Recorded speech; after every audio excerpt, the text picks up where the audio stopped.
মাটির মাল যারা বাসা বাড়িতে ব্যবহার করেন তাদের জন্য একটা গুরুত্বপূর্ণ ভিডিও হলো এটা।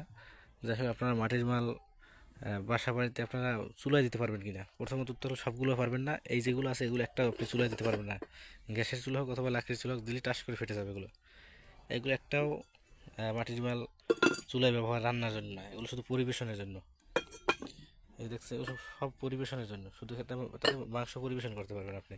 এগুলো যা আছে বিরিয়ানি, মাংস পরিবেশন করতে পারবেন, কোনোটাই রান্না করতে পারবেন না। শুধুমাত্র আমাদের কাছে যে আইটেম আছে দুইটাই রান্না করতে পারবেন। তার ভিতরে একটা হলো এই কড়াইটা, এটা রান্না করতে পারবেন। এটা একটা কড়াই, এইটাও কড়াই, এটা রান্না করতে পারবেন, এটাও রান্না করতে পারবেন। নিচে যেটা আছে একটু দেখাই আমি, এটাও আপনারা রান্না করতে পারবেন।